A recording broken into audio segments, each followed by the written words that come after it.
Bien, Milton, en primer lugar, agradecerte por la cordial invitación. Bueno, siempre nosotros prestos a apoyar y precisamente a brindar mayores conocimientos y de igual forma también nosotros nos autocapacitamos de igual forma. Bien, en ese sentido, vamos.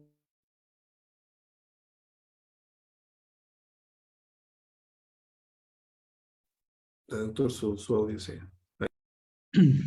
Bien, ahora sí. Bien, he preparado algunas diapositivas con el fin pues de hacer más didáctica la charla de hoy. Bien.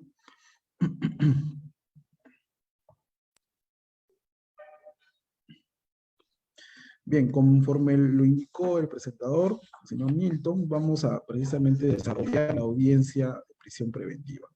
Bien, para tal efecto es pertinente primero desarrollar algunos aspectos preliminares de cara pues a entrar a este tema. Bien, en primer lugar debemos indicar pues de que el proceso penal tal cual lo conocemos es un proceso que generalmente se desarrolla en un periodo extremadamente largo, ¿no? Como ustedes sabrán, pues en el proceso penal se habla de una etapa de investigación preliminar, preparatoria, intermedia, juicio oral, incluso se habla también, algunos doctrinarios hablan pues de una etapa de impugnación, ¿no? Que no siempre se presenta, pero en la mayoría de casos sí. Es así pues de que ante esta situación que genera pues una especie de demora, digámoslo así, una especie de dificultad en el desarrollo del proceso, hace necesario precisamente de que existan herramientas de cara pues a cautelar el normal desenvolvimiento del proceso penal. Y ello pues con ello estamos hablando de dos presupuestos necesarios para su desenvolvimiento, que es pues obviamente la presencia del imputado, ¿no?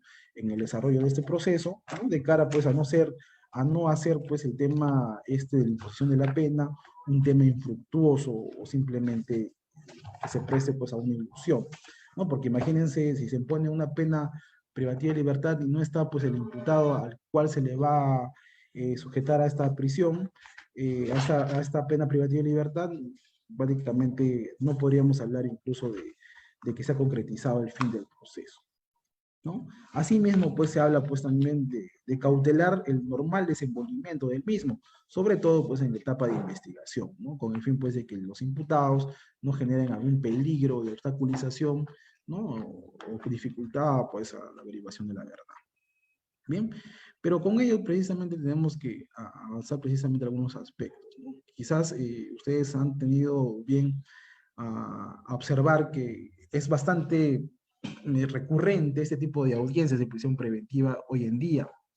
En ese sentido, pues, pese a que ya reiterada doctrina, jurisprudencia nacional, internacional, ha indicado de que esta figura de la prisión preventiva es un recurso excepcional, lamentablemente en nuestro país todavía se sigue utilizando de forma bastante recurrente, ¿no? Y conforme vamos a ver, ello se estila o se señala así por las siguientes características que presenta esta medida. Bien, así que vamos a entrar precisamente a algunas cuestiones preliminares. Y de ahí vamos a precisamente, teniendo ya claro qué es lo que de alguna forma consiste la prisión preventiva, vamos a ver cada uno de sus presupuestos y precisamente van a ser estos presupuestos los que se van a debatir en la audiencia correspondiente.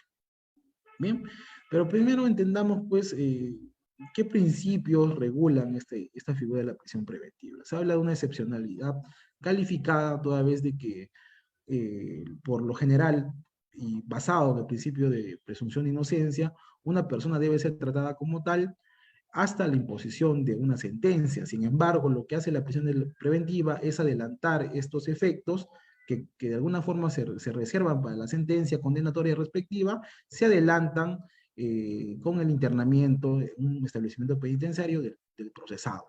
Procesado que, digámoslo claro, todavía no ha recibido una sentencia condenatoria en su contra. De ahí precisamente de que la libertad sea pues la regla y la prisión preventiva la excepción. Sin embargo, conforme les indiqué al inicio de esta charla, ya en reiterada jurisprudencia internacional, el Perú de alguna forma ha sido objeto de observación, ¿no? Por parte de los organismos internacionales, en vista pues de que existe una gran cantidad de internos precisamente que no tienen una condena y que solamente están basados en esta figura de la prisión preventiva, ¿no? Pareciera pues de que en el Perú y en gran parte de Latinoamérica la detención sería pues la regla y la excepción sería la libertad. Y eso pues de alguna forma desnaturaliza los fines del proceso. Se habla también pues de un principio de legalidad procesal, toda vez pues de que los presupuestos, la forma en que debe darse esta figura, están debidamente señalados en la norma procesal. Y eso lo vamos a ver más adelante. Se habla también de un principio de provisionalidad, toda vez de que esta prisión preventiva es un medio, no es un fin en sí mismo. Por eso se habla precisamente de un carácter provisional, toda vez de que va a estar sujeta, ¿no?, al desarrollo del proceso principal. ¿Qué quiere decir, por ejemplo, de que a una persona que se le ha dictado prisión preventiva y que luego del desarrollo del juicio oral se la absuelve, pongámoslo así? Obviamente esta medida de cautelar va a seguir la misma suerte del proceso principal, ¿no? Y obviamente también se puede hablar de una provisionalidad en el sentido de que los presupuestos que en un principio dieron lugar a esta figura pueden variar con el tiempo, ¿no? Y eso también lo vamos a desarrollar, ¿no? Se habla también de un principio de humanidad, en el sentido de que recordemos que la protección de la persona y su dignidad son fines supremos de todo Estado que se llame constitucional. En ese sentido, debe procurarse en todo momento el principio también de proporcionalidad en ese sentido, ¿no? Se habla también de un principio de cuasi certeza, en el sentido de que se va a exigir un nivel de probabilidad muy alto de que esta persona, luego de desarrollo del juicio oral, va a ser condenada, ¿no? Es así, pues, de que veremos, de que se han establecido unos estándares bastante altos para la imposición de la prisión preventiva. Se habla también de un principio de jurisdiccionalidad en el sentido de que solamente está facultado a imponer esta prisión preventiva el juez de investigación preparatoria, ¿no? Y obviamente esta solicitud va a ser presentada pues, por el representante del Ministerio Público. En ese sentido, debemos señalar de que toda prisión preventiva comienza con un requerimiento que solicita pues, o presenta el Ministerio Público al juez de investigación preparatoria, quien va a ser el encargado de evaluar los presupuestos procesales en el caso concreto. Se habla, pues, como les mencioné también, el principio de presunción de inocencia, que hay que tener en cuenta de que toda persona debe ser tratada como inocente mientras no se demuestre lo contrario a través de una sentencia condenatoria. Se habla también, a su vez, de un principio de imparcialidad que está más que todo relacionado a la labor que realice el juez de investigación preparatoria, en el sentido de que este debe velar en todo momento en el desarrollo de esta figura de la prisión preventiva, no involucrarse ni tampoco pues estar parcializado a favor del abogado defensor o del Ministerio Público. Es decir, debe actuar como un tercero imparcial. Se habla también de un principio de publicidad en el sentido de que precisamente se estila de que estos procesos, esas audiencias sean pues de carácter abierto o transparente, con el fin de evitar pues algún tipo de cuestionamiento que se pueda desarrollar. Y pues básico considero yo el tema del principio de contradicción que también se da en el tema de las audiencias, sobre todo de prisión preventiva, porque hablamos prácticamente de dos pretensiones distintas, ¿no? Por un lado, la pretensión del Ministerio Público de sujetar a esta persona al proceso, ¿no? Internalizarla en un penal, y por otro lado, pues la tesis de la defensa que va a contrariar precisamente esta postura del Ministerio Público. Así comencemos pues a dar una definición de qué entendemos por una audiencia, ¿no? Este autor costarricense, Quiroz Camacho, señala pues que una audiencia es el foro donde se comunican dos o más personas para un debate procesal. Es a la vez una metodología que se sigue para producir información de calidad que tomará en cuenta el juez para resolver. Resaltemos esta última parte. Por su parte, este autor, Quiroz Salazar, indica que es un foro donde se comunican y debaten procesalmente dos partes antagónicas. Es un contexto apropiado para que éstas tengan una comunicación efectiva y eficiente comunicación oral, es decir, para producir información al receptor judicial. Y eso va enlazado precisamente con el principio de contradicción que vimos hace un momento. Bien, y dando más o menos una definición del carácter de significado de este término audiencia, se dice pues de que viene de esta palabra en latín, audiatur, et altera pars, que de alguna forma significa que se escuche a la parte contraria. Bien, eso es básicamente lo que entendemos por una audiencia, un escenario en donde se van a confrontar ideas, digámoslo así, contrarias, por una parte el Ministerio Público, por otra parte pues el defensor, cada uno con su pretensión. Y obviamente basado en esta contradicción, en este debate, es que el juez va a tomar una decisión respecto del, en este caso, la prisión preventiva. Pero precisamente les decía, también cuando iniciamos la presente charla, de que la prisión preventiva está diseñada como un mecanismo con el fin, pues, de proteger el proceso. Bien, y precisamente entremos ahí en definir qué entendemos por un proceso, ¿no? Este autor, San Martín Castro, que es, pues, conocido a nivel nacional, un juez supremo, indica pues de que puede definirse el proceso como el instrumento de carácter esencial que ostenta la jurisdicción, el Poder Judicial a través de sus órganos, juzgados y salas, para la resolución definitiva e irrevocable de los conflictos intersubjetivos y sociales entendido por conflicto, según Watts, toda suerte de situación que fundamente la deducción de una pretensión o petición de naturaleza jurídica. Por su parte, esta autora también, que a mí me gusta bastante, es una autora española, Teresa Armentadeu, indica pues de que el proceso penal apunta a dilucidar el conflicto que surge entre el autor y el partícipe de la comisión de un hecho punible y la necesidad de la imposición de una sanción penal al culpable. Bien, eso hablamos ya prácticamente de un proceso en el campo penal. Es así pues de que para este autor alemán, también conocido, imagino por ustedes, Karl Roxin, indica de que el proceso busca cuatro fines, ¿no? Condenar al culpable, proteger al inocente, salvaguardar la forma judicial del proceso, así como salvaguardar la estabilidad jurídica de todas las decisiones. Pero precisamente como les indiqué también, el proceso por lo general, si bien es cierto, tiene que desarrollarse de forma normal, esto es, que se realice pues una investigación prolija, sin ningún tipo de obstaculización, ¿no? Sin ningún tipo de amedrentamiento a los testigos, a la víctima, etcétera.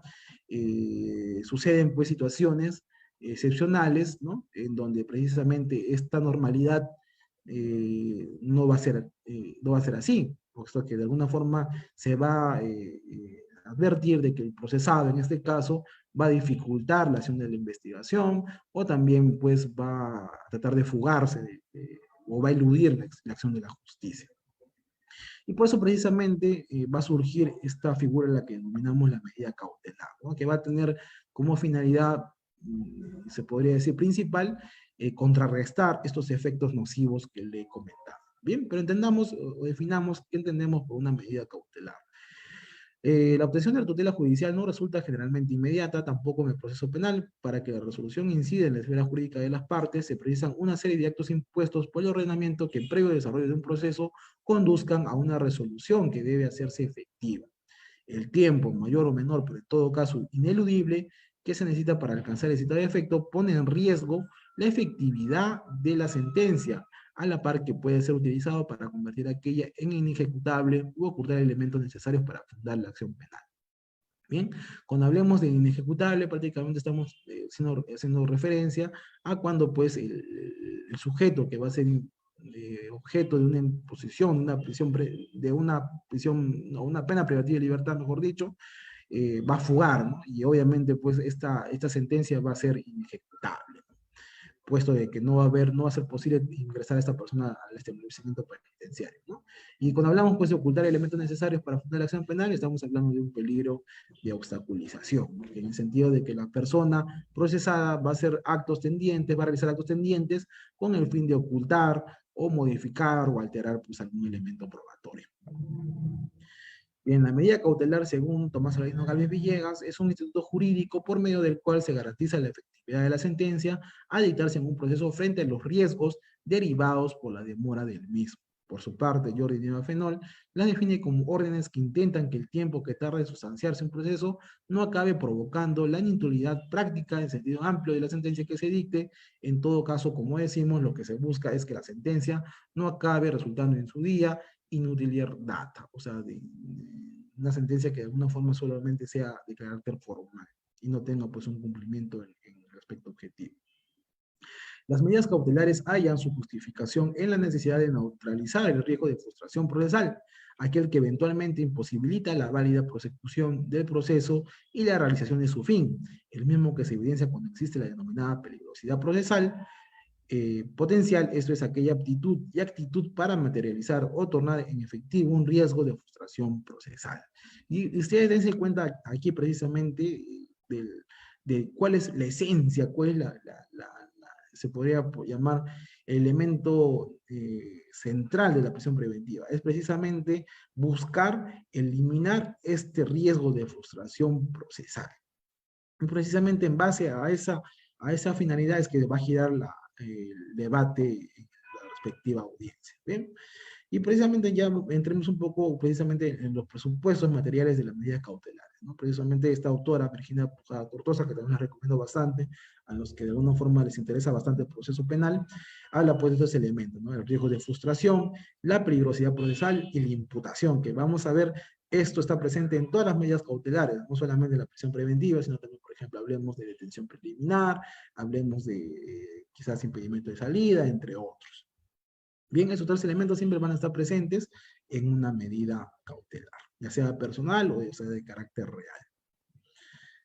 Bien, y hablemos también pues de las medidas de coerción, ¿no? Que ya de alguna forma están dadas más al tema ese de prisión preventiva, ¿no? El tema lo define Carlos Villegas en el sentido, lo define como injerencias, intromisiones o restricciones de los derechos personales o reales patrimoniales de los involucrados en el proceso que se justifican por razones de estricta necesidad y utilidad procesal y que constituyen expresión de la potestad coercitiva e imperativa del Estado concretada, en este caso, por el órgano jurisdiccional o fiscal.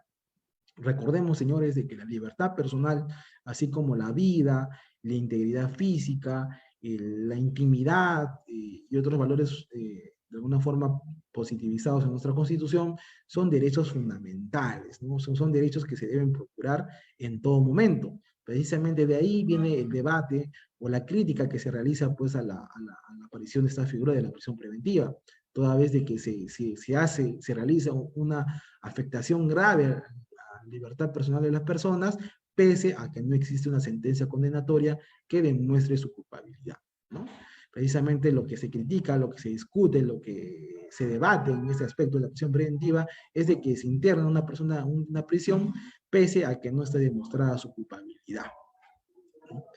Como refiere José Caferata Nores, se entiende por coerción procesal a toda restricción al ejercicio de derechos personales o patrimoniales del imputado o de terceras personas impuesta durante el curso del proceso penal y tendiente a garantizar el logro de sus fines, el descubrimiento de la verdad y la actuación de la ley sustantiva en caso concreto. Por su parte, Cabrera Freire señala pues como actos de injerencia que se producen en el ámbito estricto de la investigación y que tiene por objeto los bienes jurídicos del imputado imprescindibles para que el persecutor público pueda construir la hipótesis incriminatoria y así la causa penal pueda pasar a la etapa de juzgamiento. Bien, aquí hablamos también de un peligro procesal. Pero bien, precisamente definamos un poco, desarrollamos qué entendemos por libertad personal, ¿no? Este derecho, como les mencioné, está positivizado en nuestra Constitución, específicamente en el artículo 2 de nuestra Constitución, el numeral 24. ¿No? Toda persona tiene derecho a la libertad y a la seguridad personal. En consecuencia, dice, ¿no? No se permite alguna forma de restricción de libertad personal, salvo en los casos previstos por la ley. Una de ellas, precisamente, es la prisión preventiva, ¿no?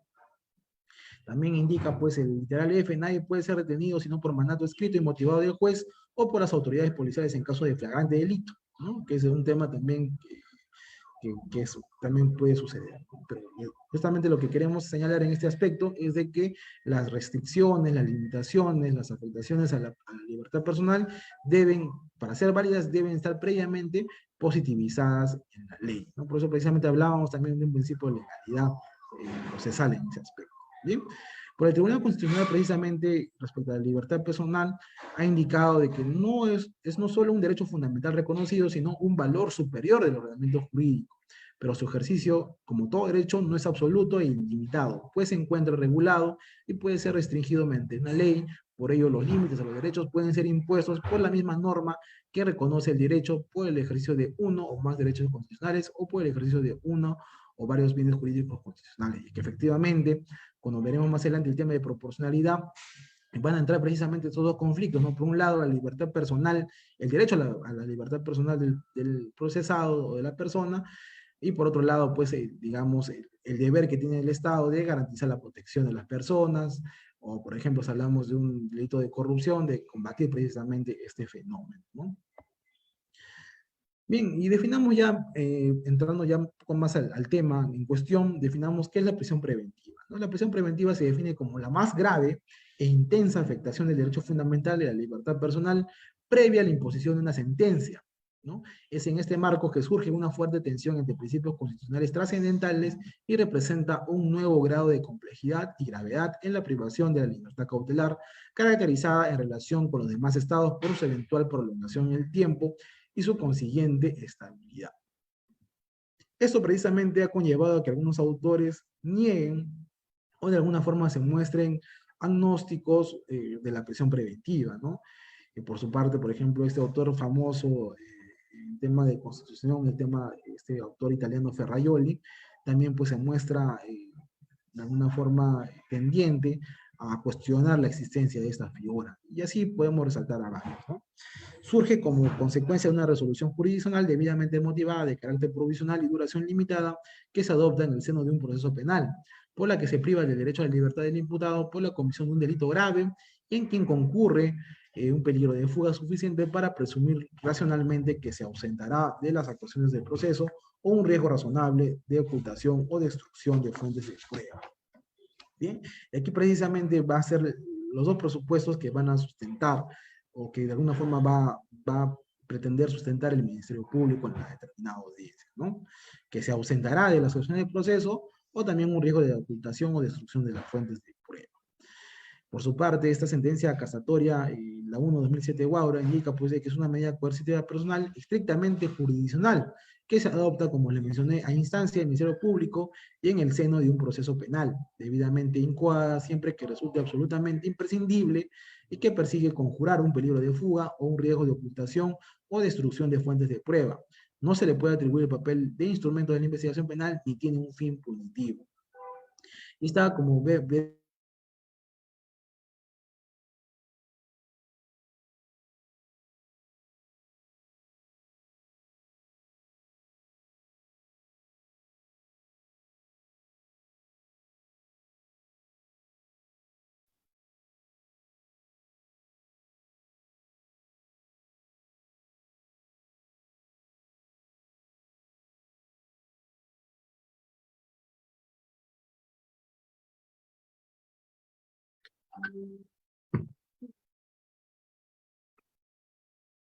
Vamos a esperar unos segundos a que el doctor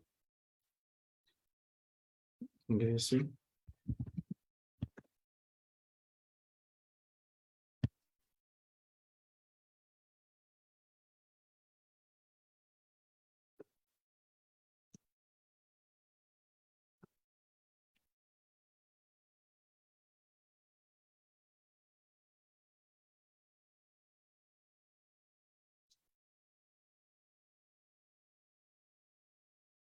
Vale. bien, disculpen, yo me señal. Vamos a continuar. Como les mencionaba, a ver, los riesgos de la virtualidad. Bien, como les indicaba, la imposición de una prisión preventiva exige pues de que se exijan requisitos de una forma que van a tener que verificarse con rigurosidad, ¿no? De una forma, esos requisitos van a ser de carácter procesal y también veremos pues de carácter material, ¿no? Siempre basados en el principio de proporcionalidad. Bien, pero vemos precisamente qué es lo que nos señala la norma procesal de cara pues a verificar los presupuestos que deben cumplirse, ¿no? Para la imposición de esta medida tan gravosa y que, llamémosla así, resaltando siempre de carácter excepcional. Bien, para tal efecto, el juez a solicitud del Ministerio Público podrá dictar mandato de prisión preventiva si atendiendo a los primeros recaudos sea posible determinar la concurrencia de los siguientes presupuestos, que existan fundados y graves elementos de convicción para estimar razonablemente la comisión de un delito que vincula al imputado como autor o partícipe del mismo, lo que se denomina como fomus comici delicti. Asimismo, que la sanción a imponerse sea superior a 4 años, pena privativa de libertad, fomus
Bien, vamos a continuar, por favor. Creo que la señal está un poco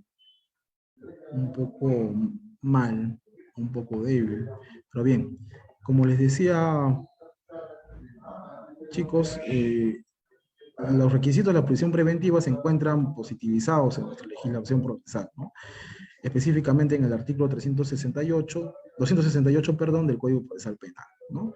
Precisamente habla de una existencia de fundados y graves elementos de convicción, una prognosis de pena superior a los 4 años, y pues de que el imputado, en razón a sus antecedentes y otras circunstancias del caso particular, permitan colegir razonablemente que se tratará de eludir la acción de la justicia, lo que hablamos de un peligro de fuga, o obstaculizar la averiguación de verdad, que hablamos de un peligro de obstaculización. Asimismo, además de esos requisitos, se ha adicionado, pues, o mejor dicho, se ha propuesto como el elemento también necesario de efectos de debatir en la audiencia respectiva, el requisito de proporcionalidad, ¿no? Eso, como veremos, también ha sido resaltado en la casación 626-2013 de Moquegua. Pero bien, vayamos precisamente a detallar cada uno de estos presupuestos. Bien, cuando hablamos precisamente de los graves elementos de convicción, esta casación 626-2013, dicho sea de paso, está de observancia obligatoria, y es una sentencia de cara, pues, importante, de cara a desarrollar precisamente la audiencia de prisión preventiva, y que ha señalado algunas pautas, precisamente como veremos, para el desarrollo de esta audiencia. Bien, precisamente se exige de que vaya más allá de simple expresión de suficiencia acreditativa, exigiéndose la presencia de datos objetivos que fundamenten la totalidad de los elementos de los tipos penales imputados, un análisis de suficiencia mayor al que se pide, pues, para aperturar un proceso penal, y equiparable al exigido en la fase intermedia, ¿no? Incluso veremos de que esto incluso ya hoy en día se exige una certeza mayor al que se exige a un fiscal al momento de emitir una acusación fiscal, ¿no? Que está precisamente relacionada a la fortaleza de los elementos de que se dispone para imponer una medida que anticipa los efectos de una sentencia condenatoria. Para este autor, Asensio Mellado, 3 son los elementos que se propone deben exigirse para integrar el Fomus Munis Juris en materia de prisión provisional: una imputación penal suficiente y completa, una previsión favorable al fundamento de la pretensión penal y la condena futura, y que los actos de investigación y prueba contengan todos los requisitos que el derecho a la presunción de inocencia exija para que se imponga una condena. ¿Bien? Precisamente esta sentencia, la plenaria 1-2017, que es más reciente, ¿no? Que precisamente está relacionada al tema del lavado de activos, ha desarrollado precisamente los estándares probatorios que se exigen precisamente para la imposición de los determinados actos procesales que se pueden dar al interior de un proceso penal. Por ejemplo, habla de sospecha simple para lo que es el tema de la apertura de diligencias preliminares, y así va de alguna forma incrementando, exigiendo mayor estándar, dependiendo pues del acto procesal que se hable, ¿no? Por ejemplo, para el tema de la prisión preventiva ha indicado de que el estándar que se debe exigir es el de sospecha grave, una sospecha mayor precisamente a la que se exige para la emisión de un requerimiento de acusación, ¿no? Precisamente se entiende como sospecha grave, ¿no?, el grado más intenso de la sospecha, más fuerte en términos de su Código Procesal Penal, ¿no?, y que precisamente requiere de un alto grado de probabilidad de que el imputado ha cometido el hecho punible, y que están presentes todos los presupuestos de punibilidad y de prescriptibilidad, ¿no? Es así, pues, de que veremos, conforme más adelante, también en este acuerdo plenario 1-2019, de que se exige, pues, en ese sentido, elementos que acrediten una sospecha vehemente, fuerte, grave, fundada, ¿no? No equiparables, pues, a una sindicación simple de la responsabilidad penal, ¿no? También se habla precisamente en este requisito, ¿no? Veremos de que al momento de sustentarse, ¿no? Debemos señalar de que toda audiencia de prisión preventiva comienza precisamente con el requerimiento escrito que presenta, pues, el Ministerio Público, y que se va a debatir precisamente en un auto de audiencia. Aquí el que debate primero en la audiencia, o el que sustenta su pretensión de forma oralizada, es el Ministerio Público, sustentando presupuesto por presupuesto la prisión preventiva, ¿no? Primero, precisamente, van a agarrar a efectos de acreditar este primer presupuesto de los suficientes y graves elementos de convicción, va a acreditar o va a relatar los hechos que se le imputa a determinado procesado. Pues, por ejemplo, relatará, pues, de que a Pepito se le atribuye el delito de violación sexual de menor de edad, ello por de alguna forma haber accedido carnalmente a una menor de 11 años, en circunstancias de que, digamos, esta salía de su colegio, o una circunstancia parecida, ¿no? Habrá que definir precisamente los contornos de la imputación fáctica o de los hechos que se atribuye a determinada persona, así como la subsunción respectiva a la calificación jurídica, como se denomina, de estos hechos, ¿no? Y precisamente aquí el Ministerio Público sustentará, pues, cuáles son los elementos de convicción que acreditan esa imputación que realiza, ¿no? Por ejemplo, si hablamos de este delito de violación sexual de menor edad, acreditará, pues, de que existe un peritaje médico legal concerniente a que la menor presenta, pues, un desfloramiento reciente, ¿no? Que presenta, digamos, lesiones en forma externa al órgano genital, por ejemplo, ¿no? De igual forma acreditará pues de que había un testigo que lo vio a este procesado ingresando con la menor al lugar donde se habría producido el hecho imputado, ¿no? Y de igual forma, ¿no? Con otros elementos de convicción que acrediten no solamente pues la existencia del delito, sino también la vinculación del procesado con el mismo. Y por su parte, pues, el abogado defensor indicará, pues, o tratará de contraer precisamente esta imputación, por ejemplo, indicando de que la testigo que presenta el Ministerio Público no es un testigo idóneo, es un testigo que quizás no haya visto directamente los hechos, sino que los ha oído de una tercera persona, o que por último podría alegar de que el testigo que ha presentado el Ministerio Público presenta, pues, un tema de enemistad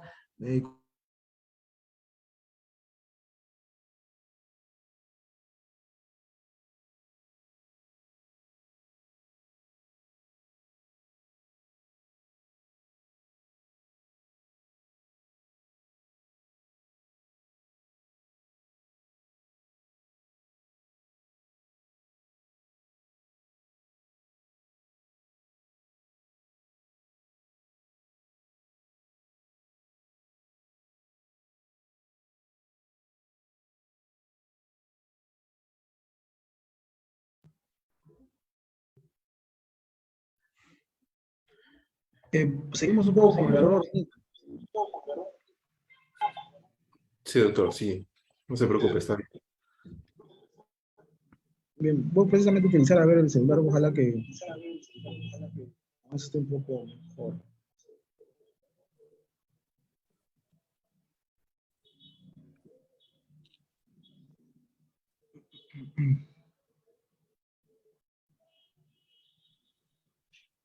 Bien, como les indicaba precisamente en esta audiencia, lo que se va a debatir en el primer presupuesto es precisamente la suficiencia de elementos de convicción que acrediten pues la comisión del delito, así como también la vinculación del imputado pues en los hechos que se atribuyen.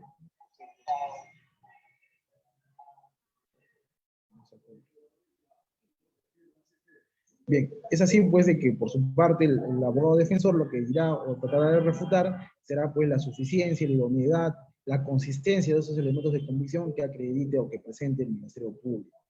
El otro presupuesto a tener en cuenta es la prognosis de pena, ¿no? En ese sentido, solamente se impone una prisión preventiva, solamente es justificado imponer una prisión preventiva cuando hablamos pues de una pena probable superior a los 4 años de pena privativa de libertad. Si son delitos que de alguna forma son previstos con una pena menor a esa cantidad, no será factible la imposición o no será posible la imposición de una prisión preventiva. Aquí, por ejemplo, el Ministerio Público lo que indicará pues, es de que está ante un delito grave, ¿no? Que de alguna forma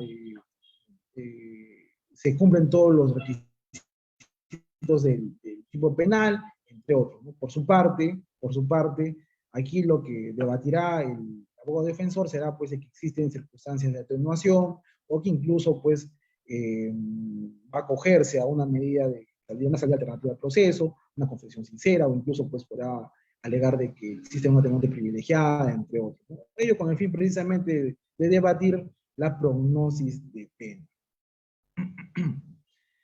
Otro aspecto a tener en cuenta es el tema del peligro procesal, ¿no? Y precisamente la norma en cuestión, ¿no? Indica precisamente dos tipos de peligros que hay que tenerse en cuenta, ¿no? Y precisamente se exige, o mejor dicho, no se exige que los dos peligros procesales se presenten en la audiencia de prisión preventiva. Basta que uno de ellos se imponga, o mejor dicho, se verifique con el fin pues, de validar o justificar la prisión preventiva. ¿no? Hablamos precisamente de uno de ellos, el peligro de fuga, que consiste precisamente en que existen algunos elementos, indicios objetivos que dan pie a sostener de que el imputado se va a sustraer de la acción penal. En otras palabras, va a fugar, ¿no? Precisamente se habla, ¿no? Se indica de que el peligro procesal, ya sea en sus dos aristas como peligro de fuga o peligro de obstaculización, es el elemento más importante al momento de imponer una prisión preventiva. Debiera ser supuestamente el elemento que más se debata en la audiencia de prisión preventiva. Sin embargo, como veremos, pues lo que más generalmente se debate en la prisión preventiva es los los elementos de convicción que sustentan o no la responsabilidad penal. De alguna forma eso distorsiona la finalidad de la prisión preventiva. Por eso precisamente se habla de un juicio de peligrosismo, ¿no? Que básicamente debe sostener la existencia de un riesgo concreto, ¿no? No puede afirmarse de carácter genérico, basado en criterios abstractos, especulaciones o criterios meramente subjetivos. El riesgo de fuga, ¿no? El riesgo de obstaculización debe ser un riesgo grave, evidente, ¿no? Que de alguna forma justifique la imposición de una medida tan gravosa.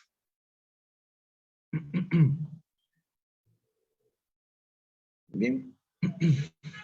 Precisamente para el doctor Celis Mendoza, ¿no? El peligro procesal o el juicio de peligrosismo exige la materialización de una estructura inferencial con sus tres componentes: elementos de juicio, una inferencia inductiva y un peligro procesal. Sin embargo, esta estructura inferencial inductiva varía según se trata del peligro de fuga o de obstaculización, ¿no? Es que efectivamente estamos hablando de un requerimiento que se presenta a primeras instancias del proceso penal, ¿no? Es así pues lo que se dice de que estamos todavía en pleno desarrollo de la investigación fiscal, por lo que precisamente se tendrán en cuenta estos primeros recaudos, ¿no? Para efectos de sostener el peligro de fuga o el peligro de obstaculización, ¿no? Como les menciono una vez más, este peligro no puede estar sustentado solamente en conjeturas o en criterios subjetivos, ¿no? Precisamente aquí, en el tema del peligro procesal, ¿no? Se tendrán en cuenta algunos ciertos criterios, ¿no? Por ejemplo, también que están previstos en nuestro Código Procesal Penal. Por ejemplo, para el peligro de fuga, se dice pues de que en el artículo, está previsto acá el 269, indica que debe tenerse en cuenta estos aspectos, ¿no? Por ejemplo, el arraigo del imputado al país, la gravedad de la pena, la magnitud del daño, el comportamiento del imputado durante el proceso, la pertenencia del imputado a una acción criminal, por ejemplo, ¿no? Y precisamente aquí girará el debate, ¿no? Por su parte, la defensa técnica indicará o refutará la pretensión fiscal indicando de que su patrocinado tiene pues familia, un arraigo familiar, tiene una casa, una vivienda donde domicilia de forma permanente o habitual, ¿no? Indicará también pues de que le aqueja algún tipo de enfermedad, ¿no? Entre otros, que precisamente den pie a sostener un arraigo de calidad, ¿no? Cualquier tipo de arraigo, ¿no? Asimismo, para sostener o para acreditar el peligro de obstaculización también se tienen ciertos criterios, ¿no? Que precisamente para tener en cuenta un riesgo razonable de obstaculización, el imputado se deberá acreditar pues, con elementos suficientes de que el imputado va a destruir, va a modificar, va a ocultar, o suprimir o falsificar un elemento de prueba, o que va a influir en otros coimputados o peritos o testigos con el fin de que declaren falsamente, ¿no? De igual forma inducirá a otros a realizar tales comportamientos. Precisamente se estilaba mucho el tema de las audiencias de prisión preventiva, que el Ministerio Público sostenga simplemente de manera subjetiva o abstracta de que el imputado va a influir en determinado testigo con el fin de que declare falsamente. Sin embargo, pues exige ya, a través de estos criterios jurisprudenciales, como el Código Penal 2019, la situación plenaria, así como la Constitución 626-2013 en Moquegua, de que el Ministerio Público sustente este peligro con elementos objetivos, ¿no? Por ejemplo, acreditará, por ejemplo, de que, ¿no? De que este imputado ha realizado amenazas a determinado testigo, ¿no? O que de alguna forma ha contratado gente para al final de amedrentar a este testigo que va a declarar en juicio, entre otros, ¿no? Otro aspecto a que se va a debatir, a tener en cuenta, es también la duración de la medida. Por su parte, el Ministerio Público, por lo general, siempre ocurre que va a sostener o va a requerir el máximo, el plazo que se estila para la prisión preventiva. Por ejemplo, en un caso simple, va a exigir pues, el máximo de 9 meses, tratamos en un caso complejo de 18 meses, y si se sustenta pues, un crimen organizado, un presunto crimen organizado, podrá incluso durar 3 años la medida, ¿no? Por su parte aquí el Ministerio Público tendrá pues que indicar cuáles son esas medidas o esos actos de investigación por los cuales va a requerir el plazo de la medida, ¿no? Por ejemplo, dirá pues de que existen pericias pendientes, o de alguna forma indicará de que existen pues ¿no? Exámenes corporales o de alguna forma alguna pericia que importe una determinada dificultad. Por ejemplo, no voy a requerir un plazo de 9 meses y solamente me falta requerir pues una documentación a determinada entidad, ¿no? Precisamente aquí se va a debatir precisamente el tema de la duración, ¿no? Por su parte, la defensa técnica lo que indicará en la audiencia será pues de que los actos de investigación que postula el Ministerio Público no son de mayor complejidad, que no ameritan o justifican precisamente la imposición de la medida con este plazo. También otro aspecto a tener en cuenta es precisamente la proporcionalidad de la medida, ¿no? Aquí precisamente se debatirá la idoneidad, la necesidad, ¿no? El tema de la proporcionalidad estrictamente necesaria de la medida. Si es que efectivamente estamos ante el cumplimiento de estos requisitos procesales, si es que efectivamente es necesario, es imprescindible de que ese imputado vaya a ingresar a un penal con el fin de salvaguardar el proceso. Y eso precisamente algunos aspectos que generalmente no se estilan a debatir mucho en la prisión preventiva. Pongamos la situación en donde hablamos de una mujer que de alguna forma ha incurrido en un delito de tráfico ilícito de drogas, ¿no? Que digamos es un delito que impone una pena grave, ¿no? Y digamos que esta persona de alguna forma está sufriendo, de alguna forma, mejor digámoslo así, está pasando por un embarazo, o tiene niños menores a su cargo, ¿no? Será proporcional, digo yo, imponer una prisión preventiva, hacerle ingresar a un penal con el fin de que, ¿no? Cumpla su proceso detenida, ¿no? Y de alguna forma se debe tener en cuenta también, pues, cómo van a quedar esos niños, ¿no? Cómo va a generar su estado de salud en un establecimiento penitenciario, entre otros. Es un aspecto que hay que tener bastante en cuenta y que lamentablemente es poco debatido. Bien, eso ha sido en síntesis precisamente lo que se debate, lo que se sostiene, lo que se refuta en una audiencia de prisión. Así que quedo atento a las preguntas.